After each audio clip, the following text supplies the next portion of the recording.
ये था आज का अभी का कार्यक्रम का चिंतन।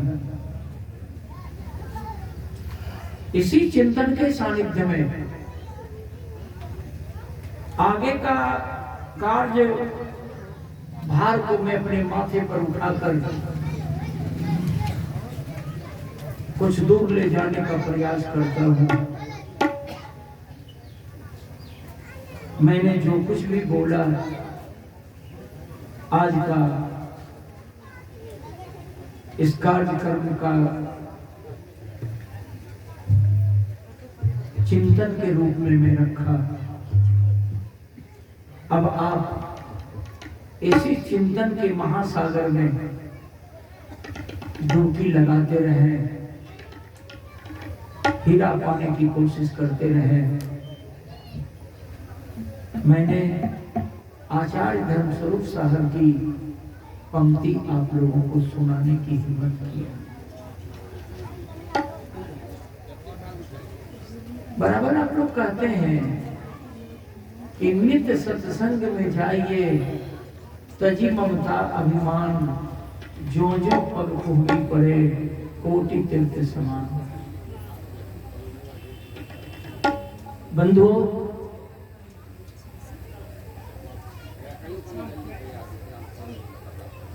तात स्वर्ग अपवर्ग सुख धरिये तुला एक अंग, तूल न ताहि सकल मिले जो सुख लो सत्संग।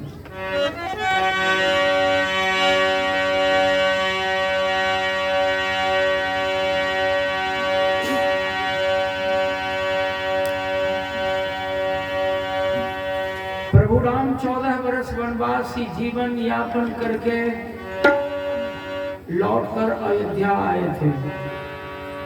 आप लोग रामायण पढ़ते हैं।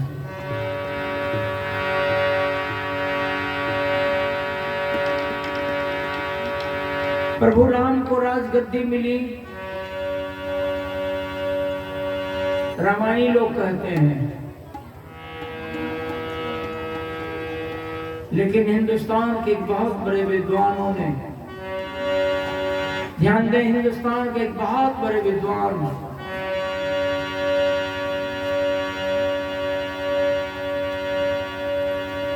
अपनी किताब में लिखा कि राम को राजगद्दी नहीं मिली।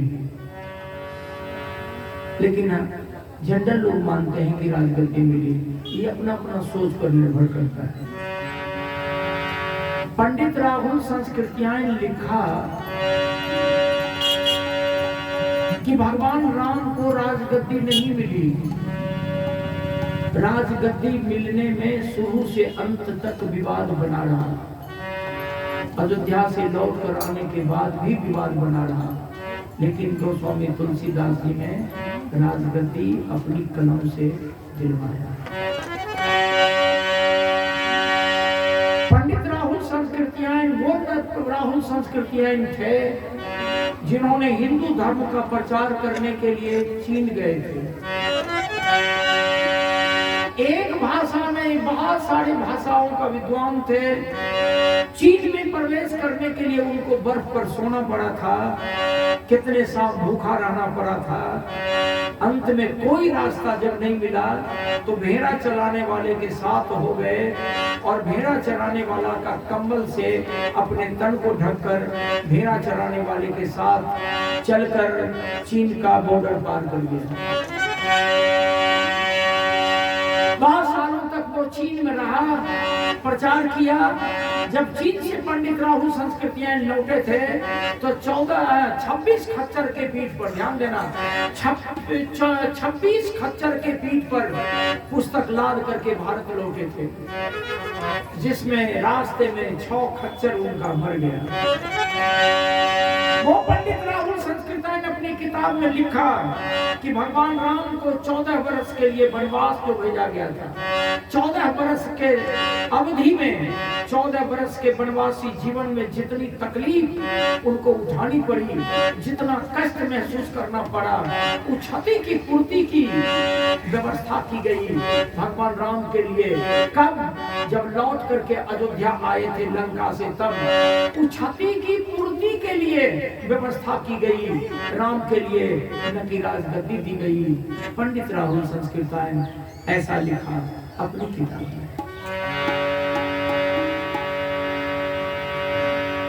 बंधुओं, भगवान श्री रामचंद्र जी कार्यरत हो गए। महारानी कौशल्या बराबर रोती थी। बेटा का कुशल जानने के लिए, लेकिन राम के पास वक्त नहीं मिलता था कि माँ के निकट बैठकर माँ से सुख दुख की बात करूं।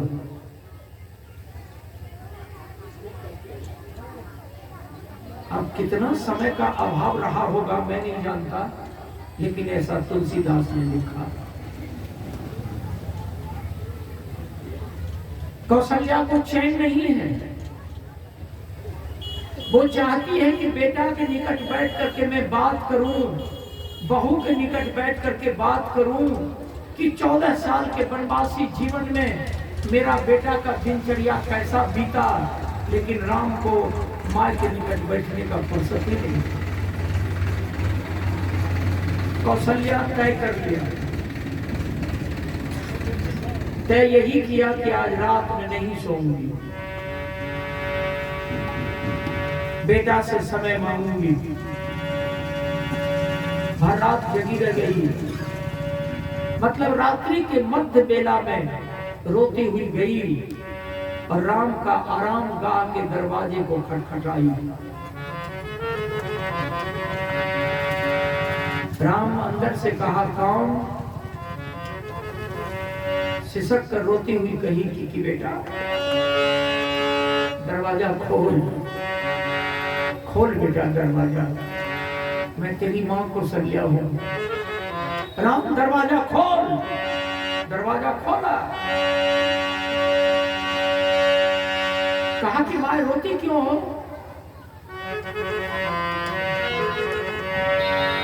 कहा कि बेटा आंसू का तालाब भरा हुआ है।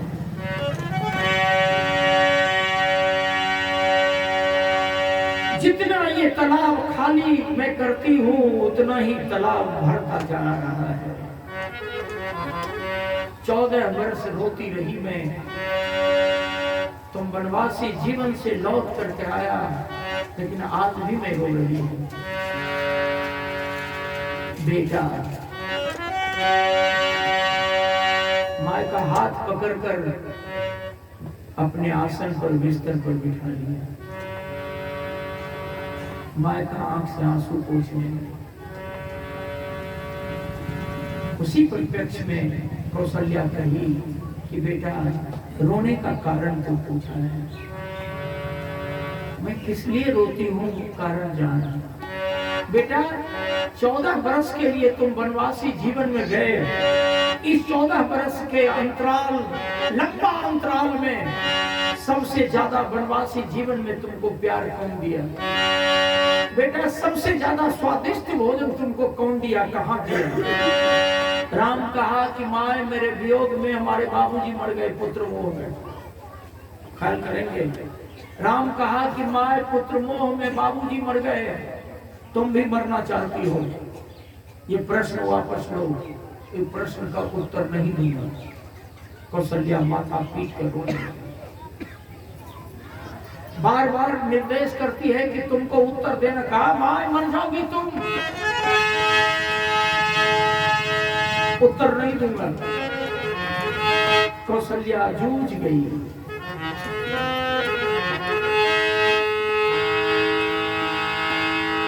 जूझ गई,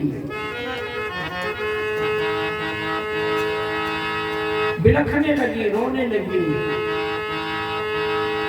कहने लगी तुझ बिन सूना जीवन धन है, सुनी है गोद नगरिया। तुझ बिन सोना जीवन धन है, सुनी है गोद नगरिया। तब रोती थी मैं, जब तुम 14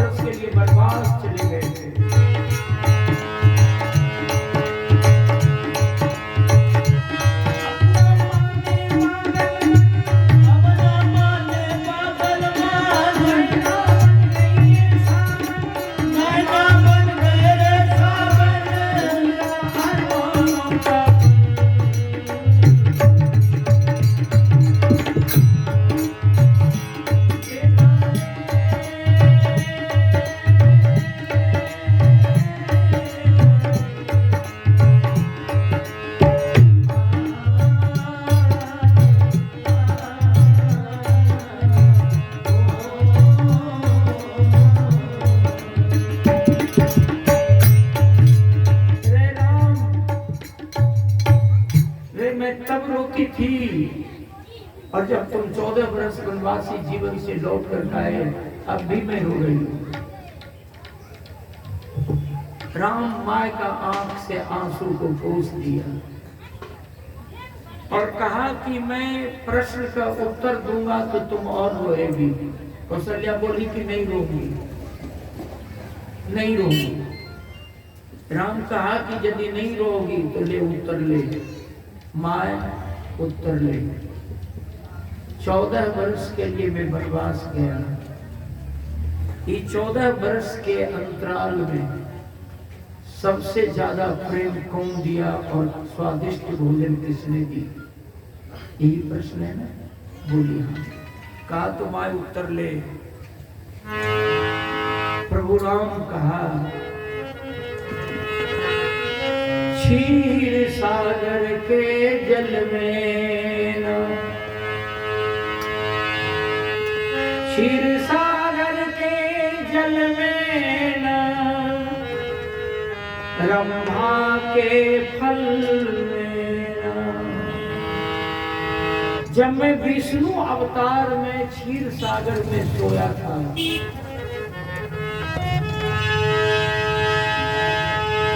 सहस्र खंड को सजा करके नाग देवता रक्षा कर रहे थे।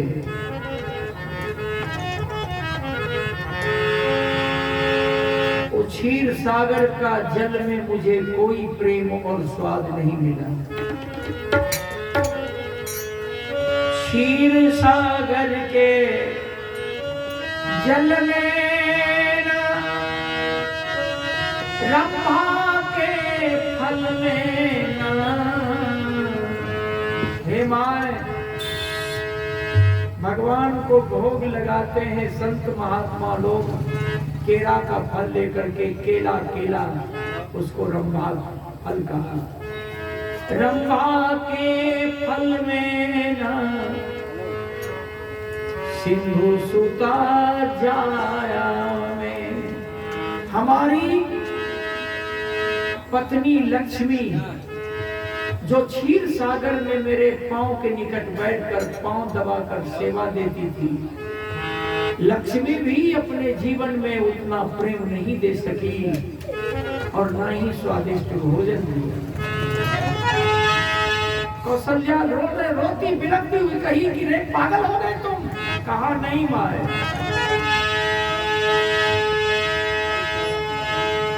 बड़ा बेढंग प्रश्न करती है।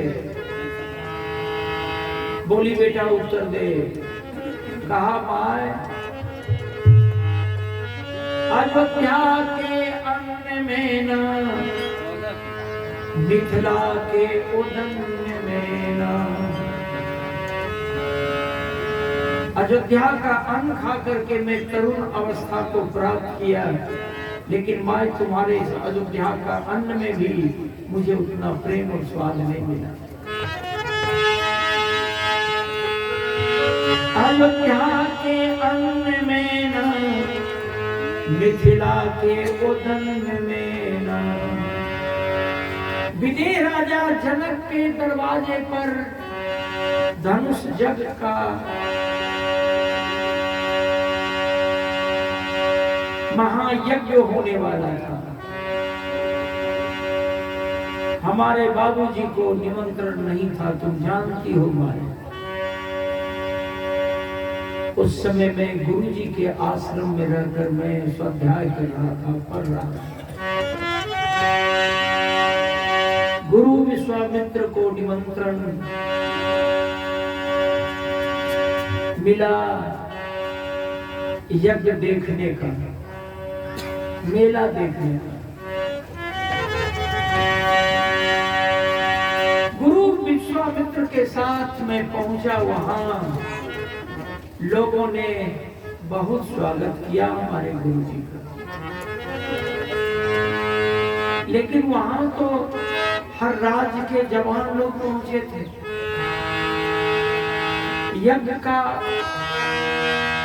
प्रारंभ वहीं से किया गया कि भगवान शिव का धनुष विदेह राजा राजा के दरबार में रखा गया और उद्घोष किया गया कि जो भगवान शिव का धनुष को तोड़ेगा सीता की जानकी के साथ उसी के साथ शादी की जाएगी। मैं वहां रावण भी आया था और रावण का साधु बाली भी पहुंचा था।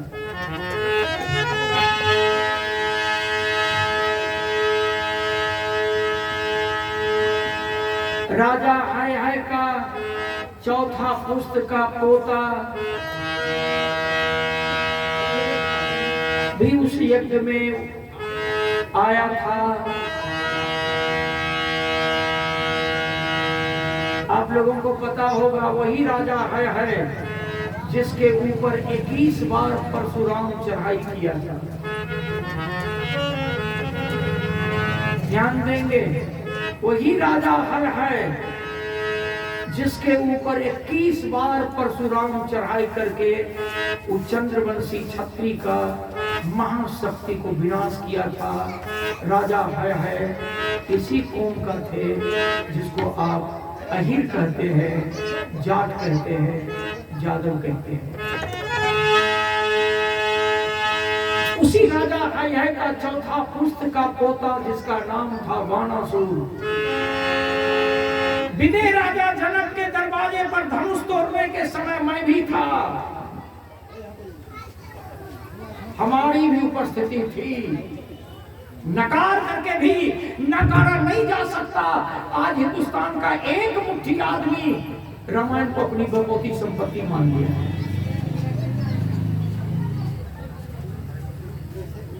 उस धनुष यज्ञ में हमारे पूर्वज थे। राजा है का चौथा पुस्त का पोता बाणासुर थे। उसी वंश का मैं भी हूं। सूर मने वीर, सूर मने देवता, असुर नहीं लिखा, बाणासुर।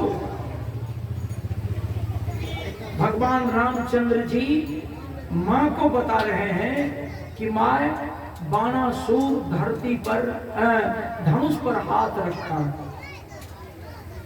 धनुष को तोड़ नहीं पाया। क्यों? इसलिए कि रावण बैठा था कि हमारे रहते हुए हमारे इष्ट भगवान शंकर का धनुष को कौन तोड़ेगा, मैं उसे छठी का दूध पिला करके मार डालूंगा। रावण के बगल में महारथी बाली बैठा था। आप लोगों को पता है ना, राजा मैदानव के राज्य में 2 लड़की पाई गई थी। मैदानव के राज व्यवस्था के आधार पर मैदानव के अनाथालय में राजकोष की व्यवस्था में ये दोनों लड़की का अनाथालय में भरण पोषण हुआ था। एक का नाम था मंदोदरी और दूसरा का नाम था तारावती। मंदोदरी किस माय की बेटी थी, कौन बाप का बेटा था, कौन बाप का बेटी थी, कोई नहीं जानता। तारावती बाली की पत्नी कौन जात की थी, मंदोदरी कौन जात की थी, तारावती की मां कौन थी, बाप कौन था, कोई नहीं जानता। ईट कंकड़ पत्थर मत मारना, हाथ जूता जूता उता नहीं फेंकना।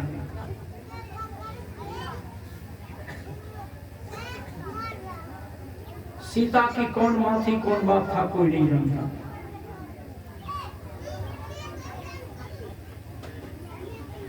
पांडव की मां कुंती की कौन मां थी, कौन बाप था, कोई नहीं जानता। द्रौपदी की कौन मां थी, कौन बाप था, कोई नहीं जानता।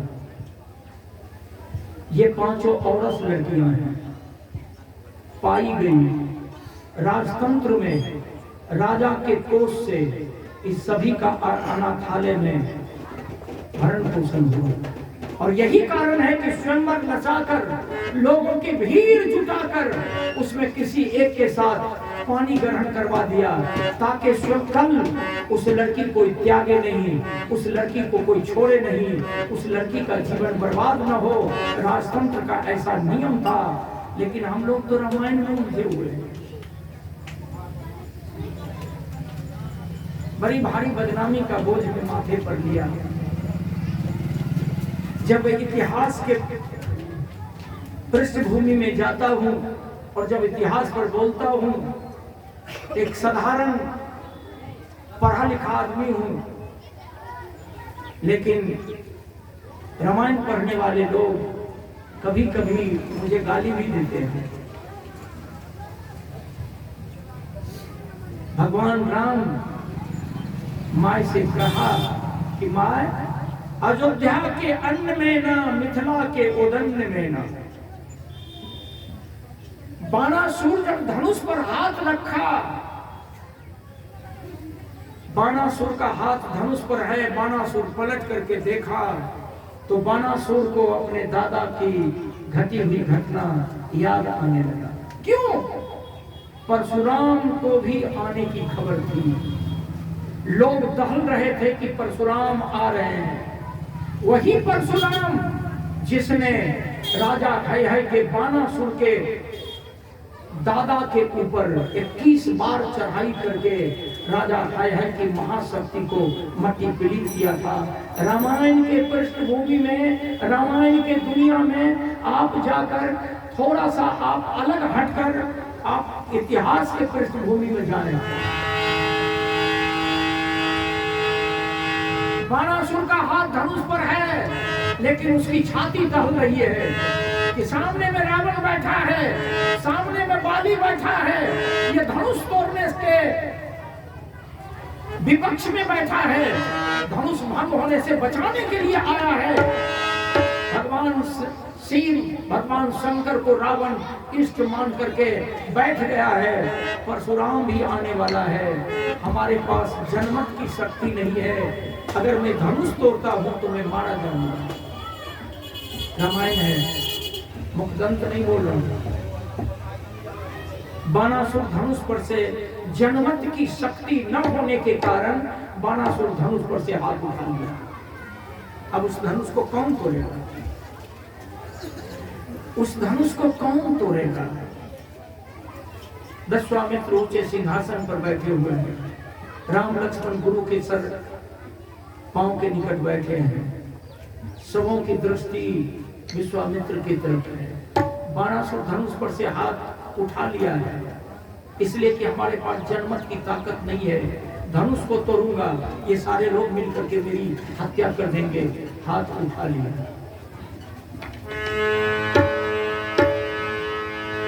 अब धनुष को कौन तोड़ेगा? फरसा लेकर के परशुराम जी आ रहे हैं। आवाज उठ गई, छारहु आस निज निज गृह जाऊं, लिखा विधि में देगी विवाह। मैं समझ गया कि पृथ्वी वीर विहीन है। आप लोग अपने अपने घर जाओ, सीता कुमारी रह जाएगी।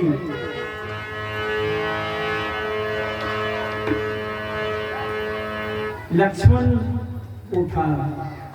लक्ष्मण के मन में भी कुछ रहा होगा। मैं नहीं बोलता, रामायण बोलती है, इसलिए कि मर्यादा को भंग कर दिया लक्ष्मण। गुरु से बिना आदेश लिए हुए और बड़े भाई राम से बगैर आदेश लिए हुए लक्ष्मण उठ करके खड़ा हो गया और कहा कि धनुष में क्या रखा है? लक्ष्मण कहा कि चुटकी से धरती को पीस दूं। पंडित राधे श्याम की रमन, चुटकी से धरती पीस दूं, भूमंडल को मैं फोड़ दूं। राम कहा कि भूमंडल के फोड़ दे भीतर रहे कहां में बैठ।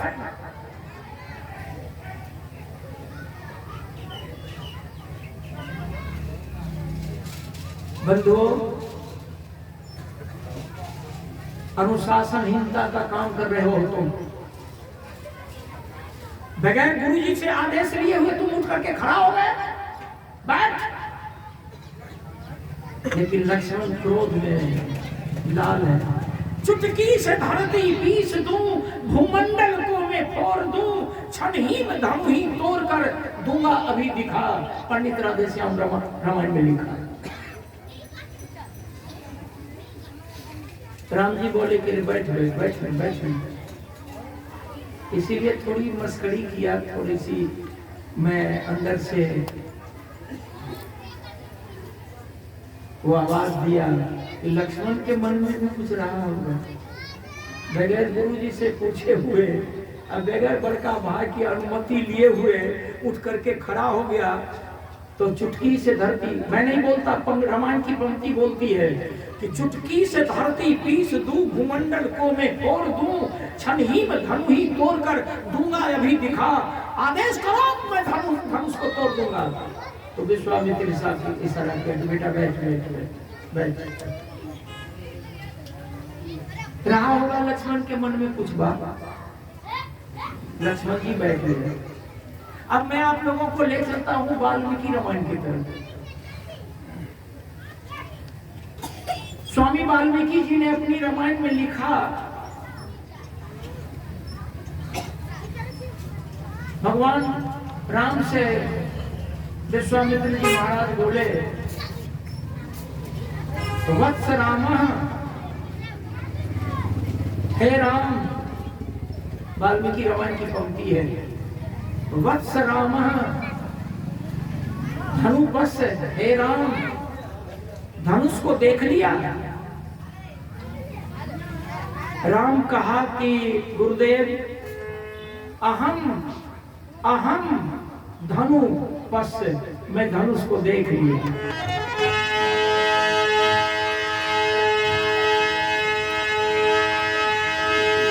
विश्वामित्र जी महाराज बोले कि तो उठो। राम उठा, कहा बढ़ो। गुरु का चरण स्पर्श कर लिया, बढ़ो। एक कहानी, बीती हुई घटना, भगवान राम रात्रि के मध्य वेला में मां कौशल्या को सुना रहे हैं।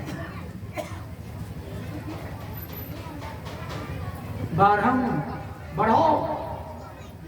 धनुष के निकट जाकर धनुष को प्रणाम किया और संपूर्ण सकल समाज को विनम्र भाव से राम प्रणाम करके और धनुष को सहजे उठा लिया। ताली तो बजी होगी।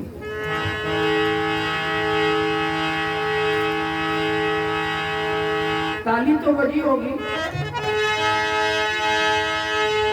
कोरोना के बीमारी के महामारी में माननीय प्रधानमंत्री कहा, बजाओ ताली, बजाओ थाली। हे देखो बजवा लगे, हे बुढ़वा, हे चंदन वाला, हे देखो अधू मर्दवा कही, बजाओ थाली।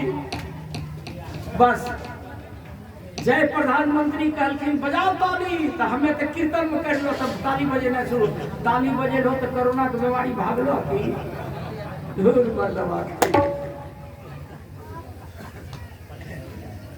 तीन गो काम तक करवल के प्रधानमंत्री, बजाओ ताली, बजाओ थाली, मनाओ दिवाली। लेकिन कोरोना की बीमारी नहीं भागे सकी। पूरे हिंदुस्तान के लोग के अकेले बुर्बक बना के छोड़ देते।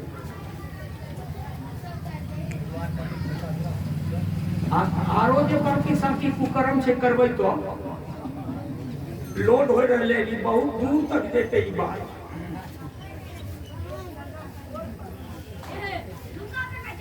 राजा राष्ट्र कृतम पापम राज्य पापम पुरोहिताः, भर्ताश्च स्त्री कृतम पापम शिष्य पापम गुरुस्था। आचार्य चाणक्य की नीति है कि जिस राष्ट्र का राजा पापी हो जाएगा वहां की सारी प्रजा पापी हो जाएगी। मैं नहीं बोलता, अगर शंका हो तो आचार्य चाणक्य की नीति को उल्टा करके पढ़िए आप। जिसने वेद पढ़ा, श्रुति पढ़ा, दर्शन पढ़ा, विद्वानों की उपाधि मिली, विद्वानों में गिनती हो गई, अगर वैसे विद्वान के मन में झूठ, छल, कपट, प्रपंच हो तो देश के लिए, समाज के लिए सबसे पापी उसी को कहा गया। स्त्री पाप कर्म करे तो उसके पति को भोगना पड़े, और पुरुष पाप कर्म करे तो उसके संतान को भोगना पड़े, और किसी गुरु का शिष्य पाप कर्म करे तो शिष्य का किया हुआ पाप कर्म का प्रायश्चित उसके गुरु को भोगना पड़ेगा। लौट आइए।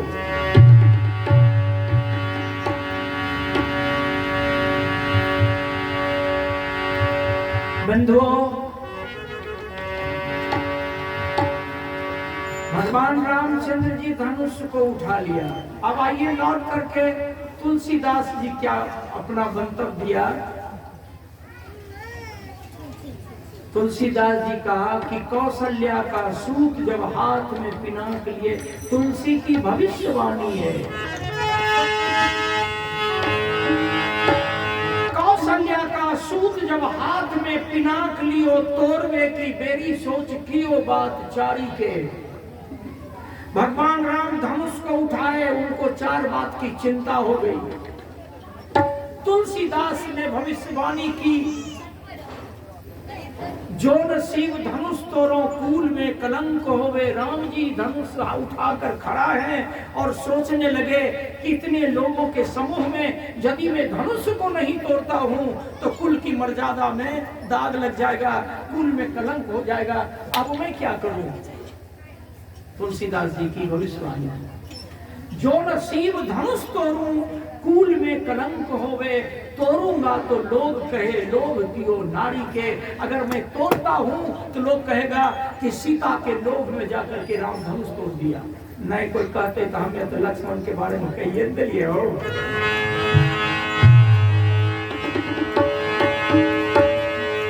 रामायण पढ़े वाला भाई को तनी चोट लगे होता है, मोने मन तो गुस्सा जरूर उठे होता,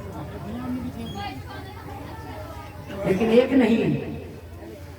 अगर वाकई में रामायण की जानकारी लेनी है तो वाल्मीकि रामायण को पढ़िए। अले गुरु गोसाई अलो आप आगना तो हर लूटा आएगा। भगवान के कहलियो कि भगवान आबो अपना कन खाया यहाँ, अपना कर खइयो ने यहाँ अइयो ने, तो आरती भोग लगवाए दिलियो। आप गुरु गोसाई तो पर भगवान के जोग हो, अब जोगे छे आया जोगबो करो या भोगबो करो। तो मैं चर्चा कर रहा था, कौशल्या का सूत जब हाथ में पिनाक लियो, तोड़वे की बेड़ी सोच कियो बात चारी के। जो नसीब धनुष तोड़ो कूल में कलंक होवे। तोड़ूंगा तो लोग कहे लोभ कियो नारी के। दूगो होले ना। अब तेसर तुलसीदास जी की भविष्यवाणी।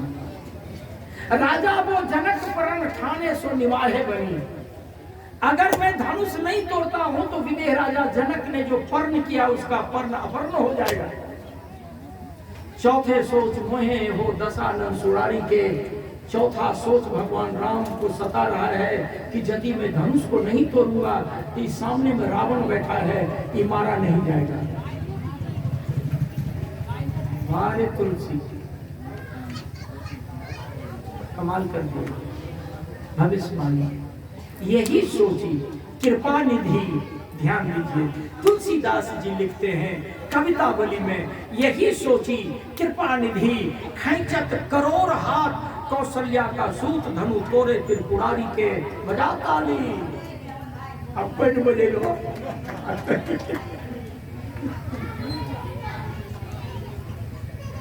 धनुष तोड़ दिया। अब रामायण के मंक के तरफ चलिए।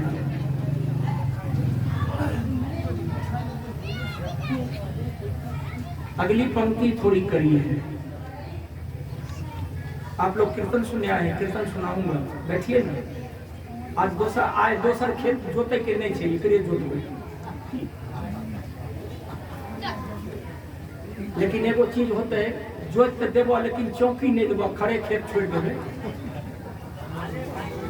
हाँ अब मंक के तरफ चलिए। दुई खंड कियो, धनुष को 2 पार्ट में तोड़ करके बांट दिया। दुई खंड कियो, कौदंड बरबंड प्रचंड भुजावल ते। डरियो ब्रह्मांड होनी थी खुशी, दौड़ना था खुशी का लहर, लेकिन ब्रह्मांड डर रहा है। डरियो ब्रह्मांड, चकियो नौखंड, नौवो खंड धरती में भूकंप हो गई, जर्जरा आ गई। ध्यान देंगे आप लोग। डरियो ब्रह्मांड, चकियो नौखंड, अखंडल मंडल भूतलते, धरती में कंपन है। रघुवीर घमंड कियो निर्मखंड, जितने राजकुमार धनुष तोड़ने के घमंड में आए थे, समों का घमंड को रघुनाथ ने चकनाचूर कर दिया। रघुवीर घमंड कियो निर्मखंड, तजियो हाथी अपने दलते, पश्चात शिखात भागे पे जा। जितने लोग धनुष्चक में आए थे सब भाग रहा है, कोई गिर रहा है, कोई उठ रहा है, कोई कह रहा है भागो भागो, जान नहीं बचेगी। मैं नहीं बोलता, तुलसीदास की पंक्ति बोलती है और रामायण का मंत्र की आवाज है। पश्चात शिखात, एक दूसरे को कह रहा है कि भाग, जान नहीं बचने की।